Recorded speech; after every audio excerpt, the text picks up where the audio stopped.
ta kamu, shi ne kawai shi ne dai duk ran da ba shi sai na damu, shi ne da ke kishin nan ke karkice da nikin kamu, shi za ya zama angona bance da ku kushe min ba, ku bar ni kan zaɓina Allah ya bani ba ku ne ba shi.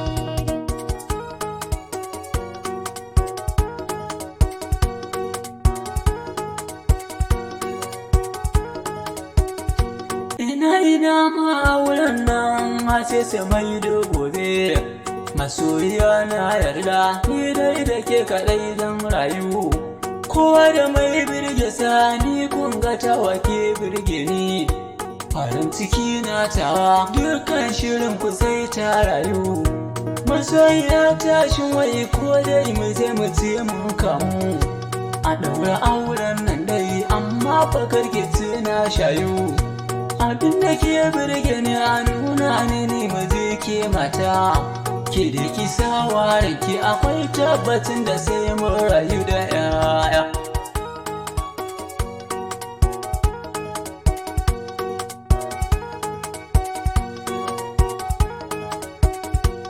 Zan kula da mijina komai yake da aure zama, to amma matsala ta kai ma ka dai biya hakkina, bani kushe mijina ban ma abin da zai bata ma, zan kula ka mijina kai ne maganin matsala na, kar ka manta amana dai amana za ya baka mijina,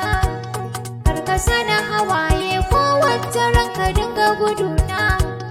ka gani matsalar ka ita ce ke ganin matsala na, ka gani matsala ta ya mace kar ta nuna sanin ka gaba. Da ma a ce wannan auren kawai su mai da gobe, amma kawai shi kenan Allah ya kai mu ko ba yau ba,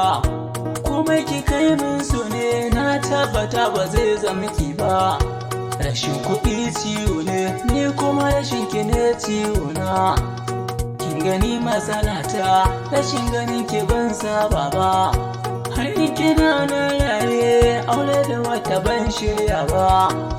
zo ki sha wani zance aure ba zai wa in ƙara ba, na saka ki a raina in za ki bar ni ban shirya ba, kin ji yadda nake ji rashin ki ni ba za na iya ba, san ki in ya kashe ni ina ganin kamar zai matsa miki kima.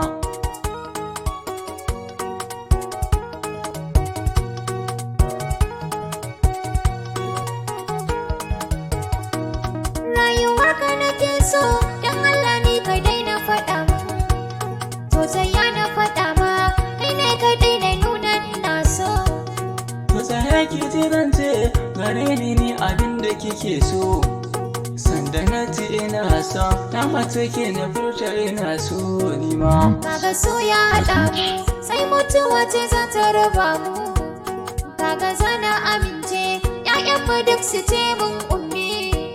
zana so ka amince ƴaƴan mu kai su ce maka baba kai ma.